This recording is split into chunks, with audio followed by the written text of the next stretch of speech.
요즘에 날씨가 좀 쌀쌀해지고 또 어둠이 빨리 찾아올 때, 요때 이제 외로움을 좀 느끼게 됩니다. 그래도 집에 가족들이 있으면 문 열고 들어가기 괜찮은데, 아무도 없는 집에 내가 캄캄한데 문 열고 들어가서 불 켜고 아이고 이거 저녁을 해 먹어야 되나, 그냥 대충 그냥 잘까, 이거 참 외롭습니다. 이렇게 살아야 되나, 참 외로울 계절입니다. 최근 미국의 센서스의 조사에 의하면은 50세 이상으로 혼자 사는 일가구 가정이 36%라고 합니다. 미국만이 아니라 한국도 마찬가지입니다. 한국도 최근 조사에 의하면 세 가구 중에 거의 한 가구가 나홀로 가정, 일가구라고 합니다. 이렇게 우리가 생각하는 가정이라는 개념이 지금 많이 새롭게 변하고 있는 것을 우리는 알 수가 있습니다. 이러한 사회적인 상황에 대해서 우리 그리스도인들과 교회는 좀 더 각별하게 신경을 쓸 필요가 있습니다. 왜냐하면 성경적, 또 우리 교회에서 말하는 정상적인 전통적인 가족이라는 개념은 이 혈통적인 남자와 여자가 결혼을 해서 자녀를 낳은 이것을 정상적인 가정이다, 이렇게 말을 하거든요. 그렇다면 그렇지 않은 것들은 다 비정상적인 가정입니다. 어떻게 혼자 사는 걸 가정이라고 할 수가 있냐? 결혼을 안 하는 비혼자들 있지 않습니까? 그건 이상한 거다. 나이를 먹었으면 결혼을 해야지, 그렇죠?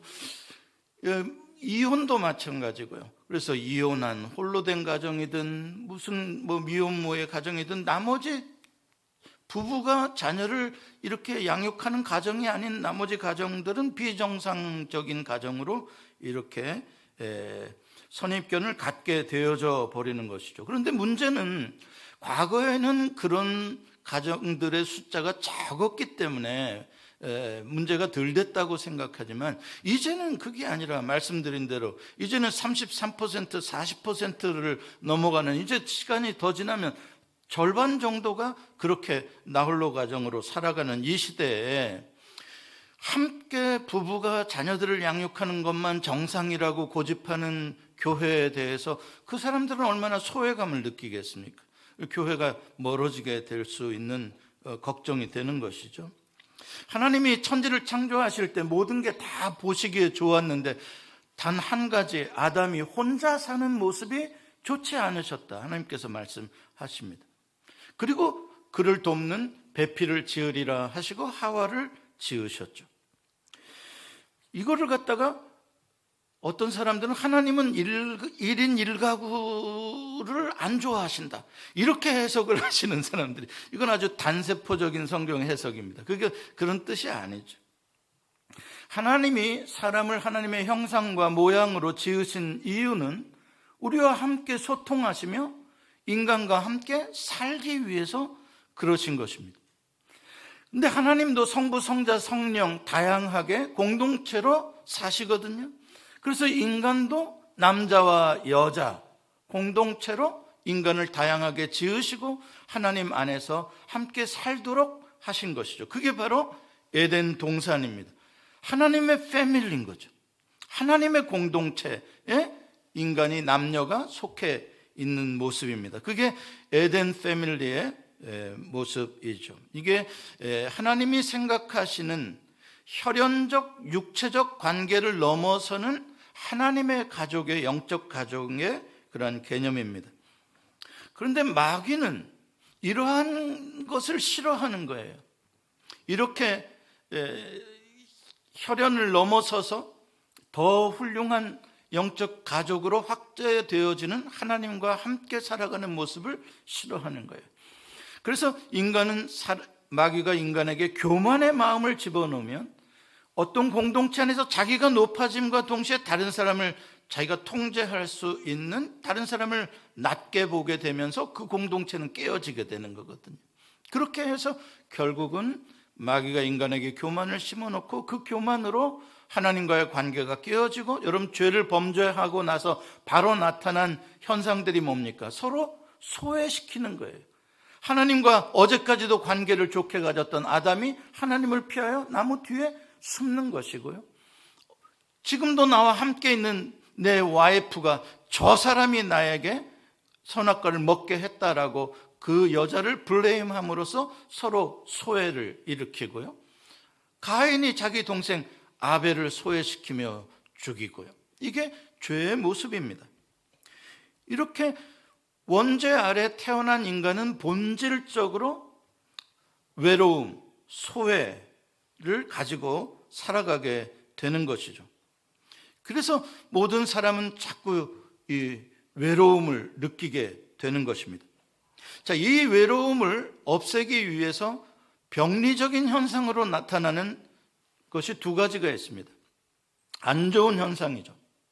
첫째는 힘을 가진 자가 약한 자들을 자기의 패밀리로 만들려고 하는 것입니다. 강요되어진 가족인 것이죠. 조폭. 강요되어진 가족입니다. 공산당도 마찬가지고요. 그러니까 힘을 가진 자들이 약한 자들을 어디 못 가게 거대한 공동체로 만들어서 떡덩이 몇 개 나누어 주면서 그들을 자기의 가족으로 포섭하려고 하는, 그게 바벨탑의 이야기예요. 힘 있는 자가 작은 자들을 가지고 자기의 왕국을, 공동체를 만들려고 하는 것이죠. 그런가 하면 약한 자들은 자기가 그렇게 할 만한 힘이 없기 때문에 오히려 좋은 공동체가 있는 것을 꼴을 못 보고 그 좋은 공동체를 깨뜨리려고 하는 그런 공동체 파괴적인 현상들이 외로운 늑대들에 의해서 오늘날에도 많이 일어나고 있는 사회적인 현상입니다. 자, 이러한 외로움 때문에 일어나는 병리적인 사회 현상들, 이게 인간의 역사 가운데 계속 반복되고 있는 것이고, 지금도 우리가 살아가는 이 시대에 우리를 가장 고통스럽게 하는 것은 무슨 질병이나 돈의 문제가 아니라 이 외로움, 거절당함, 소외당함, 결국 나 혼자뿐이다, 나를 알아주는 사람이 없다라는 이것이 우리를 참 불행하게 만드는 것입니다. 이것은 1인 1가구에서만 느끼는 감정이 아니라 사실 소위 정상적이라고 하는 남녀가 부모가 되고 자녀가 있는 가정 안에서도 원론적으로 본질적으로 이러한 소외감과 외로움은 여전히 존재하게 되는 것이죠. 더군다나 가정에서 무슨 가부장적인 어떤 남편의 힘으로 막 다 누르려고 한다든지, 아니면 요새는 또 아내의 힘으로 다 누르려고 한다든지, 이러한 현상이 있으면 있을수록 외로움을 더 느끼게 되는 것이죠. 오늘 본문의 주제는 여러분들이 잘 아시는 내용입니다. 하나님께서 독생성자 예수 그리스도를 인간의 모습으로 이 땅에 보내셨다. 그래서 예수님은 단순히 나사렛 마리아의 요셉의 아들이 아니라 하나님의 아들이시다. 예수님은 곧 하나님이시다. 이러한 요한의 복음에 대한 서론입니다. 나사렛에서 오신 예수 그리스도는 하나님의 은혜롭고 영광스러운 모습을 최고로 계시하신 분이시다. 그 이야기입니다. 그래서 예수님을 보면 곧 하나님 아버지를 본 것이나 같은 것이다. 히브리서 1장에 나오는 대로 예수님이 하나님 아버지의 영광의 본체시기 때문에 그런 것입니다. 오늘 말씀 중에서도 특별히 14절이 요절입니다. 매우 중요한 말씀. 14절을 같이 읽어봅시다. 시작. 말씀이 육신이 되어 우리 가운데 거하심에 우리가 그의 영광을 보니 아버지의 독생자의 영광이요 은혜와 진리가 충만하더라. 자, 이 말씀에서 사도 요한은 예수님의 육신과 말씀을 동일화합니다. 그렇죠? 말씀이 곧 육신이요 육신이 곧 말씀이다. 왜 이것을 강조하냐면 우리의 눈에 보이지 않을 때, 예수님이 육신을 입고 이 땅에 계시지 않기 때문에 우리의 눈에 보이지 않을 때 그때에도 예수님은 말씀으로 이미 존재하셨던 분이고, 앞으로도 이제 예수님이 부활하신 후에 육신으로 하늘로 이제 승천하시고 육신으로 안 계시잖아요. 그래도 여기에 무엇으로 존재하시는 거예요? 말씀으로 우리와 함께 계신다라는 것을 강조하기 위해서 예수님의 육신은 이퀄 말씀이다라는 것을 사도 요한은 강조하고 있습니다. 제가 오늘 설교에서 포인트를 두고 여러분들과 함께 나누고자 하는 구절은 우리 가운데 거하심에라는 말씀입니다. 여기서 거하다라는 단어가 스케누라는 헬라어인데, 이 스케누라는 말은 어디에 어떤 마을에 내가 텐트를 치고 내가 거기서 산다, 이런 말입니다. 함께 사는 것을 말하는 것입니다. Dwelling among us, 우리 가운데 함께 사신다, 이런 뜻이. 그러니까 예수님이 육신을 입고 이 땅에 오신 목적은 무엇이다? 우리와 함께 사시려고 오신 것이다. 하나님이 우리와 함께 살고 싶으셔서 높고 높은 영광스러운 보좌를 떠나 있고 낮고 낮은 말 구유까지 오셨다. 우리와 함께 사시려고. 왜? 우리를 이처럼 사랑하시기 때문에. 사랑하면 같이 있고 싶어, 같이 살고 싶어지는 것입니다. 그 친밀감이죠. 그래서 그 하나님의 사랑은 모든 경계선을 다 뛰어넘어서 나 같은 자를 이처럼 사랑해서 나와 함께 살려고 오셨다. 그게 하나님의 놀라운 사랑입니다. 그런데 문제는 하나님이 우리와 함께 사시기 위해서는 우리가 거룩해야 되는 거죠. 하나님은 온전히 거룩하신 분이시기 때문에 부정과 더러운 것과 함께 하실 수가 없는 분이십니다. 그런데 우리가 더러워졌기 때문에 죄로 말미암아 우리와 함께 우리 안에 거하실 수가 없었던 거예요. 그게 바로 에덴 동산에서 하나님과 인간의 관계가 깨어졌던 것을 말하는 것이죠.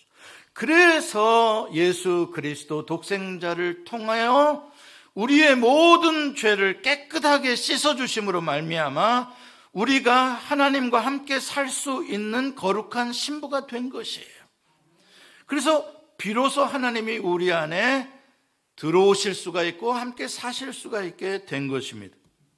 그래서 십자가와 죄 씻음이라는 것은 구원의 목적이 아니라 그것은 구원의 방법이고, 그 구원의 방법을 통하여 구원의 목적은 하나님이 우리와 함께 사시기 위한 것이다. 고린도전서 3장 16절은 이렇게 말씀합니다. 같이 읽어봅시다. 시작. 너희는 너희가 하나님의 성전인 것과 하나님의 성령이 너희 안에 계시는 것을 알지 못하느냐. 우리 안에 하나님의 거룩한 성령이 함께 사신다. 그러니까 나는 곧 뭐냐? 하나님의 집이다. 나는, 내 육체는 하나님을 모시고 함께 사는 하나님의 집이다. 그래서 예수님이 보혈로 우리의 이 더러운 말구유와 같은 이 더러운 죄악을, 마음을 씻어주신 것이다. 여러분, 이것처럼 놀라운 사랑이 없는 거예요. 여러분, 사랑의 고백 여러분 받아보셨어요? 당신 사랑해, 이런 거. 진짜 사랑의 고백이 뭔지 아세요? 한번 따라서 해보세요. 이 안에 너 있다. 이거 좀 닭살인데. 아무튼 이건 무지한 거예요. 이건 무지한 거야. 뭐 이건 저 사람이 나를 뭐 좋아하든 싫어하든 뭐 상관없는 거야. 뭐 좋아하든 싫어하든 뭐 이 안에 너 있는데 뭐 어쩔 거야 뭐. 그렇죠? 이제 이거거든요. 그러니까 하나님이 우리를 얼마나 사랑하시면 그 관계를 원하시는 거예요. 내가 네 안에 들어가겠다. 그만큼 나를 사랑하시. 내 안에 오시겠다라는 것은 하나님 안에 누가 있기 때문에 이미 하나님의 마음에는 내가 있는 거죠. 그래서 우리를 하나님의 집으로 삼으셨다. 성전 삼으셨다. 예수님께서 요한복음 14장 18절에 돌아가시기 전에 제자들에게 이런 말씀을 하십니다. 내가 너희를 고아와 같이 버려두지 아니하고 너희에게로 오리라. 이거는 마치 예수님의 나중에 종말적인 재림을 의미하는 것처럼 보이죠. 그러나 그렇게 보면 성경 잘못 읽는 겁니다. 이렇게 말씀하시고 누구를 보내주시겠다고 합니까? 보혜사 성령님을 보내주시겠다고 말하기 위해서 이 말씀을 하시는 것입니다. 그럼 보혜사 성령님은 누구십니까? 영으로 우리와 함께 계시는 예수의 영입니다. 그러니까 무슨 말이냐면 예수님은 이들을 떠나는 것이 아니라 뭐 왔다 갔다 이러시는 분이 아니라 한번 이 안에 장막을 치시고 우리와 함께 살기로 하셨으면 영원히 함께 사신다는 거예요. 내가 갔다라고 생각하지 마라. 너희를 버려두고 하늘로 올라가 버렸다고 생각하지 마라. 내가 성령을 통하여 그리스도의 영을 통하여 영원히 너희와 함께 있으리라. 함께 살리라. 그 말씀을 하고 계시는 거예요. 여기서 고아와 같이 버려두지 아니하고, 이 고아라는 단어와 오늘 읽은 요한복음 1장 12절에 영접하는 자 곧 그 이름을 믿는 자들에게는 하나님의 자녀가 되는 권세를 주셨다라고 할 때 하나님의 자녀와 고아와 대조해서 하는 말이죠. 이미 우리는 하나님의 패밀리가 되어져 버린, 그렇기 때문에 무슨 끊을래야 끊을 수 없는, 또 있다가 없다가 하는 그러한 관계가 아니다라는 말씀이십니다. 그래서 예수님의 또 다른 이름이 임마누엘입니다. 보라, 처녀가 잉태하여 아들을 낳으리니 그 이름을 임마누엘이라 하리라. 임마누엘이라 함은 하나님이 우리와 함께 계신다라는 말이다. 함께 계신다라는 말은 아까 말씀드린 함께 사신다라는 뜻입니다. 사실 이 임마누엘의 이 레벨레이션, 계시는 하나님께서 시내산에 성막을 지으시고 그 안에 내주하심으로써 이스라엘 백성들과 함께 사시는 분이시다라는 것을 계시해 준 사건을 말하는 거예요. 내가 너희와 함께 한다. 너희의 인생길에 내가 삶의 중심에서 너희와 함께 텐트를 치고 너희와 함께 산다. 그래서 그것을 불기둥으로, 구름기둥으로 늘 보여주시며 하나님의 집이 회막이 되어 글로 우리를 초대하시고 부르시고 거기서 잔치를 하게 하시는 거예요. 그래서 실제적으로 성경을 보면 히브리 노예들을 애굽에서 건져내요. 마치 창녀들처럼 버려진 그러한 인간들이죠. 더러운 인간들입니다. 그들을 하나님께서 홍해의 물로 씻으시고 예수 그리스도의 보혈로 씻으시고 그들을 영광스럽게 하나님의 아내가 되는 그런 영광스러운 여왕의 관을 씌워주셨다 이 말이죠. 그게 에레미야에서 이야기하고 있는 하나님의 놀라운 계시예요. 축복이에요. 그래서 그 정결한 신부로 만들어서 이 히브리 사람들을 하나님과 혼인 언약을 체결한 게 시내산의 계명인 것이죠. 나는 너의 하나님이 되고 너희는 나의 백성이 되리라. 내가 너의 신랑이 되고 너는 나의 신부가 된다. 그래서 성막은 곧 혼인 언약으로 맺어져서 영원히 함께 살겠다는 신혼집인 것이고, 거기에서 하나님을 버리고 떠난 고멜과 같은 사람들을 하나님이 다시 부르시고 찾으시고 그 가족의 개념을 혈통적인 것을 넘어서서 온 인류로, 모든 민족으로 확장되어진 패밀리가 주님께서 만드시고자 하시던 하나님의 나라인 것이죠. 하나님께서 부부의 관계를 설명할 때 히브리 말로 야다라는 관계를 쓰세요. 야다라는 말은 서로 알다라는 뜻이잖아요. 안다. 그러니까 안다라는 게 무슨 말이냐? 남녀가 부부가 돼서 함께 잠을 잔다라는 말이에요. 함께 사는 걸 말하는 거예요. 부부가 돼서 아주 친밀한 관계입니다. 둘이 한 몸을 이루는 관계이죠. 그게 야다입니다. 근데 놀랍게도 요한복음 17장 3절은 영생, 구원에 대해서 이렇게 예수님께서 말씀합니다. 같이 읽어봅시다. 시작. 영생은 곧 유일하신 참 하나님과 그가 보내신 자 예수 그리스도를 아는 것이니이다. 이 알다라는 단어가 그런 히브리적인 의미예요. 결국 나와 하나님이 신랑과 신부가 되어 부부가 되어 함께 잠을 자며 함께 사는 것이 영생이다. 그 뜻인 거다 이 말이죠. 그러니까 우리는 영생 이터널 라이프 그러면 안 죽고 그냥 오래 산대. 그렇게 살아서 못 하시려고. 오래 사는 게 중요한 게 아니에요. 성경이 말하는 영생은 하나님과 함께 살아가는 게 영생인 거예요. 그래서 영생이라는 말과 구원이라는 말은 동의어인 거예요. 함께 사는 거예요. 우리가 죄사함을 받고 성부, 성령 하나님과 한 집에서 함께 살아가는 것, 이것에 대해서 예수님의 대제사장의 기도 요한복음 17장 21절은 이렇게 말씀해요. 같이 읽습니다. 시작. 아버지여, 아버지께서 내 안에 내가 아버지 안에 있는 것 같이 그들도 다 하나가 되어 우리 안에 있게 하사 세상으로 아버지께서 나를 보내신 것을 믿게 하옵소서. 안에 있다, 안에 있다라는 게 뭐예요? 함께 산다 이 말이에요. 내가 아버지와 함께 살듯이 그들도 하나가 되어서 우리와 함께 살게 하심으로써 이것을 보고 세상이 아들을 믿게, 아버지를 믿게 하옵소서 이 말이에요. 그러니까 우리가 세상에 보여줘야 될 복음은 뭐다? 우리가 하나님과 함께 살아가는 모습을 보여주는 거예요. 저는 혼자 사는데도 외롭지가 않네? 왜 그런가? 함께 사는 분이 있어. 그렇죠? 그러니까 예수님과 우리가 함께 살면 우리의 삶에서 예수의 향기가 나오는 것이고, 우리가 예수님과 함께 살면 우리의 삶을 통해서 예수님의 편지가 사람들에게 읽혀지는 것이고, 우리가 예수님과 함께 살면 우리가 빛을 비추게 되는 거다 이 말이죠. 내가 빛을 비춘 게 아니라 우리가 주님과 함께 살기 때문에 그러는 거예요. 이게 전도의 방법이에요. 구약에서 또 함께 살아간다는 뜻으로 자주 사용하는 단어가 하나 있는데 할라크라는 단어예요. 히브리 말로. 이거는 함께 걷다라는 뜻이죠. 그래서 동행이다 이런 말로 번역을 하는데, 대표적인 게 창세기 4장 24절의 말씀이죠. 같이 읽어봅시다. 시작. 에녹이 하나님과 동행하더니 하나님이 그를 데려가심으로 세상에 있지 아니하더라.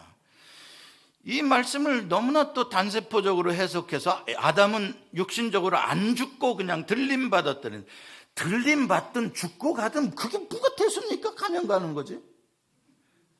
그래요 안 그래요? 아니 죽고 가나 들려 가나 가면 똑같은 거지 뭐 안 죽고 가는 게 그렇게 대단한 거요?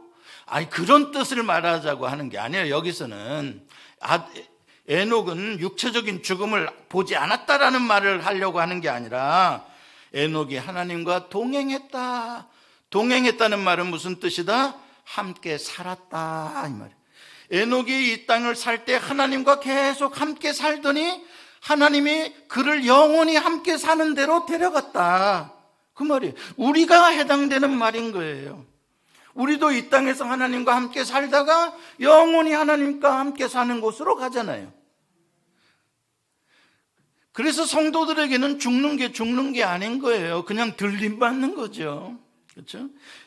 예수님께서 마르다에게 부활에 대한 말씀을 하시면서 무릇 살아서 나를 믿는 자는 영원히 죽지 아니하리니 이것을 네가 믿느냐 그러잖아요. 보세요. 살아서 예수를 믿는 자는 영원히 죽지 않는다 그러잖아요. 들림받는 거예요. 우리 모두 다.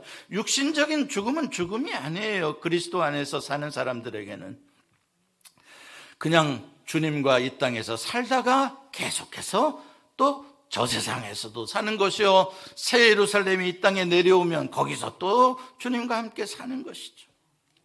성경에 기록된 모든 믿음의 사람들의 이야기가 다 하나님과 함께 살아간 이야기들이에요. 아브라함의 이야기도 하나님과 어떻게 함께 살았는가, 그렇죠?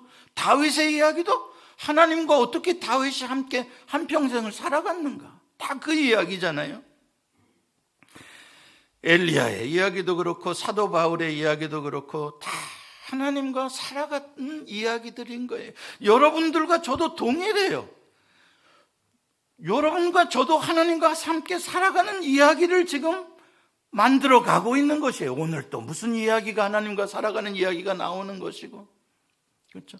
여러분이 여러분들의 가족과 함께 살아가는 스토리가 있잖아요. 마찬가지죠. 하나님이 내 가족이 되시고 내가 하나님의 가족이 되었기 때문에 함께 살아가는 이야기가 있는 거예요. 그게 아주 극적인 스토리일 수도 있고 그냥 평범하게 그냥 은근한 정으로 살아가는 그냥 특별한 것 없는 그런 스토리일 수도 있는 거죠. 하나님께서는 개인적인 동행, 개인적인 함께 삶으로 끝나는 것이 아닙니다. 하나님은 각 개인의 마음속에 내주하시며 동시에 공동체의 복수의 사람들 가운데에 함께 계십니다.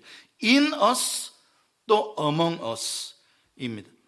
말씀이 육신이 되어 우리 가운데 거하시니라고 할 때 우리도 복수이죠. 예수님께서 하나님의 나라는 여기 있다 저기 있다가 아니라 너희 안에 있느니라 라고 할 때도 동일한 복수형을 쓰십니다. Among you이죠. 하나님께서는 이렇게 복수의 공동체 가운데 함께 사시는 것을 기뻐하십니다. 그래서 형제가 서로 연합하여 함께 동거함이 어찌 그리 아름다운고, 하나님께서 그것을 너무나 기뻐하시고 그들 가운데 거하시며 그 공동체를 축복해 주시기를 원하시는 것이죠. 예수님께서도 두세 사람이 내 이름으로 모인 곳에 나도 그들 가운데 있느니라 라고 말씀하십니다. 아브라함도 마찬가지예요. 아브라함은 혈통적인 가정의 개념을 넘어서지 못했어요. 내 자식, 내 후손, 우리 가문을 이을 자, 그 혈통적인 가정 안에 매여 있을 때 하나님께서는 이삭을 모리아산에서 번제로 바치라고 말씀하시는 거예요. 그 무슨 뜻이냐? 이삭은 네 자식이 아니라 내 자식이다 이 말이에요. 온전히 육신의 자식에서 하나님의 자식으로 내어드리는 거예요. 하나님이 꿈꾸시는 너로 인하여 모든 만민이 복을 받을 것이라고 하는 만민은 혈통적인 의미가 넘어서는 하나님의 가족으로서의 나라를 말하는 거예요. 다윗도 마찬가지죠. 다윗이 내 종의 집을 축복하소서, 종의 집이라고 할 때에 자기 가문, 자기 혈통으로 이어지는 그 왕족을 생각했어요. 그러나 하나님은 그 개념을 뛰어넘으세요. 네가 낳은 아들을 내가 나의 아들로 삼아 그로 하여금 나의 집을 짓게 하겠다라고 말씀하시죠. 무슨 말씀인지 아시겠어요? 하나님께서 다윗을 통하여 이루고자 하셨던 건 다윗 개인의 혈통적인 가문의 영광이 아니라 하나님의 나라를 키우시고 확장하시겠다는 뜻인 거죠. 그것을 이루신 분이 메시아로 오신 예수 그리스도, 모든 민족, 모든 열방을 다 하나님의 백성으로 초대하시는 것입니다. 이렇게 세상으로부터 하나님께서 그의 가족들을 불러내신 공동체, 그걸 에클레시아, 카할 공동체라고 하는 것이고, 그게 바로 교회인 거예요. 그 교회는 뭐냐? God's family예요. 하나님의 가족입니다. 예수님께서 그것을 영적 가족이라고 아예 말씀하십니다. 마태복음 12장 48절로 50절 말씀 같이 읽어봅시다. 시작. 말하던 사람에게 대답하여 이르되 누가 내 어머니며 내 동생들이냐 하시고 손을 내밀어 제자들을 가리켜 이르시되 나의 어머니와 나의 동생들을 보라. 누구든지 하늘에 계신 내 아버지의 뜻대로 하는 자가 내 형제요 자매요 어머니니라 하시니라. 하나님의 아버지의 뜻대로 행하는 자들이 내 어머니요 내 가족이다, 형제들이다, 자매들이다. 하나님 아버지의 말씀에 따라 살아가는 사람들이 하나님이 원하시는 하나님 가족 공동체고, 그게 하나님의 나라다 이 말이죠. 그러니까 이것은 혈통적인 가정을 무너뜨리시겠다는 개념이 아니에요. 혈통적인 가정의 소중함은 여전히 중요해요. 그러나 거기에만 매이지 말라라는 거예요. 하나님은 그 이상의 예수의 피로, 사람의 피보다 더 진한, 더 영원한 예수의 피로 만든 가족이 있다는 거예요. 그 가족을 만들고자 하는 게 하나님의 꿈인 거예요. 하나님의 나라인 거예요. 그만큼 친밀한 형제 자매들, 엄마와 자녀들이 있는 그 공동체 말이에요. 그렇습니다. 예수님께서는 그 공동체, 그 가정을 만들려고 이 땅에 오셨습니다. 예수님은 제자를 한 명 부르시고 그 한 명과만 관계를 하신 것이 아니라 12명을 부르시고, 12는 모든 민족을 상징하는 숫자죠. 부르시고 그 12과 함께 공동체를 하셨던 것을 여러분들은 아셔야 돼요. 함께 먹고 함께 자고 함께 하나님께 기도하고 예배하고. 예수님은 그 공동체를 만들고 그 가정으로 초대를 하는 것입니다. 우리 가족이 되라 이 말이에요. 그 가정 안에서 우리는 하나님을 아버지라고 부르는 형제 자매인 것이죠. 이게 교회에서 형제님 자매님 하는 진짜 이유예요. 그냥 종교적으로 입바른 말로 그냥 형제님 자매님 하는 거 하지 말고 진짜 의미를 알아야죠. 교회가 그렇게 가정 공동체라는 사실이 너무나도 고맙고 감사합니다. 그러한 공동체 속에 나를 불러주셨다는 게 참 감사합니다. 세상에 참 외로울 수밖에 없고 또 이 세상에서는 별로 그렇게 인정받을 수 없는 아웃사이더였는데, 그렇죠? 하나님은 오히려 그런 사람들을 더 하나님의 공동체 가정으로 초대하기를 기뻐하십니다.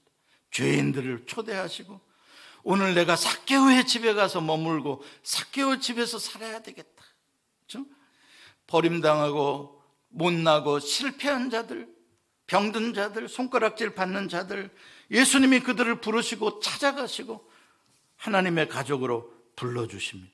애통하는 자, 핍박당하는 자, 외롭고 늙은 모든 사람들 다 하나님의 가족의 끈으로, 사랑의 끈으로 묶어주시고 외롭지 않게 행복하게 든든하게 살아가게 해주시는 거죠. 여러분, 이게 오늘날 핵가족화로 점점 외로워지고 있는 군중 속에서 고독을 느끼고 있는 이 세상을 구원할 수 있는, 보여줄 수 있는 복음 아닙니까? 죽어서 천당 간다, 이것으로는 이제 복음 안 돼요. 지금 죽을 사람 막 지금 호흡기 뗄 사람들한테는 그 말이 뭐 좋을지 모르겠지만, 살 날이 아직도 구말린데 무슨 죽어서 천당 가는 거 그 다음이잖아요. 어떻게 이 외롭고 험악한 세상을 살 거냐에 대한 복음, 그것은 하나님이 그 행복한, 하나님이 보호하시는 하나님의 자녀되는 하나님의 가정으로서의 부르심, 그리고 교회 공동체로서 서로가 형제가 되어주는. 여러분, 제가 형제가 9남매 집안에서 살아봤는데요, 이제 이 나이 되고 보니까요, 형제 별거 아니에요. 아직도 우리가 형제 아니니 우리가 더 가까이 지내야 되지 않겠니? 다 헛소리야. 안 돼. 이미 다 각자 살 길이 바쁘고요. 응? 형제 그거 별거 아니에요. 그냥 오늘 교회 가서 만나는 내 구역 식구랑 친하게 지내란 말이요. 왜 미국에 사는 연락도 안 되는 동생 붙잡고 그냥 우리 형제자녀 하면 내가 어쩌라고 가겠어 거기를. 무슨 말씀인지 아시겠어요? 우리에게 하나님이 이 패밀리를 주셨다는 게 오늘날 세상에 외롭고 힘들고 좌절하는 사람들에게 복음인 거예요. 우리가 주님과 함께 살아가는 이 행복한 공동체의 모습을 보여줘야 사람들이 오지요. 예루살렘 공동체로 사람들이 날마다 구원받는 자의 숫자가 더해지듯이 오지요. 근데 우리가 보여주는 게 맨날 쌈박질이나 하는 걸 보여주니까는 예수 믿으시오 그러면 너나 잘 믿어, 그 소리나 듣죠. 이게 정말 속상한 일이에요. 무슨 교회가 이렇게 냉랭하고 아주 차갑고 아주 이성적이고, 한 교회에서 같이 밥을 먹어도 몇 번을 먹고 이렇게 교제를 나눴는데 한 번 고개 흔들면 쌀쌀하니 사라지고, 무슨 그런 쌀쌀맞은 그리스도인이 있어요? 말이 안 되는 이야기요. 그건 세상 사람들의 이야기요. 사랑하는 성도 여러분, 여러분과 저는 교회 안에서 더 정을 누리고 사랑하며 살기를 원합니다. 엘리야가 너무나 외롭고 너무나 힘들 때 쓰러져서 죽기를 구했어요. 혼자였어요? 아니요. 하나님이 함께 하셨어요. 하나님이 어루만지시고, 하나님이 쓰다듬으시고, 하나님이 직접 요리하시고, 손수 밥을 지으시고 먹이시고. 너 혼자 아니야. 너 패밀리, 네 형제들이 지금 7,000명이나 있어 이 나라에. 왜 너 혼자라고 그렇게 좌절하니? 사랑하는 성도 여러분, 이제 저녁에 혼자 불 켜고 방에 들어가서 너무 썰렁하다, 너무 외롭다, 힘들다 하지 마세요. 여러분과 함께하는 패밀리가 지금 이렇게 많이 있고요, 하나님은 여러분 안에 계셔요. 이제 언제 어디서든지 하나님과 함께 사시기 바라요. 코비드 기간을 지나면서 어떤 성도들은 영적 침체에 걸렸다 이런 소리를 해요. 종교적인 단어죠. 영적 침체요? 그게 뭔데요, 그게? 그게 뭐예요, 도대체? 우리는 영적 침체가 뭔지 이해 못해요. 하나님과 함께 살아가는 사람들은 그래요. 하나님 어제도 하나님과 함께 살고 오늘도 함께 살고 지금까지 10수년, 20년, 30년을 하나님과 함께 살고 내일도 하나님과 함께 살아가는데 무슨 침체가 있고 뭐 벌떡벌떡 거릴 때가 있어요? 여러분 어머니 아버지랑 자식들이랑 살아보세요. 날마다 벌떡벌떡 거립니까? 무슨 성령 충만 막 날마다 충만 아니요, 그냥 밥 먹고 사는 거예요. 별일 없냐? 예? 대화 없어요. 그래도 한 식구요. 함께 사는 거요. 똑같아요. 우리도 하나님과 함께 사는 게 뭐 하나님하고 무슨 대화를 막 나눠야 되고 막 하나님 안에서 무슨 일을 벌떡벌떡 해야지 막 영적 침체가 아니고 그냥 조용히 있으면 침체입니까? 아니요. 내가 하나님과 함께 동거한다는 걸 모르기 때문에 자꾸 하나님이 없어진 것 같기 때문에 침체인 거예요. 오늘부터 그냥 하나님하고 사세요. 막 엄청나게 요란스럽게 살으셔도 좋고요. 은근히 살으셔도 좋고요. 어쨌든 하나님과 함께 살다가 하나님의 나라로 가시기 바랍니다. 기도하십시오.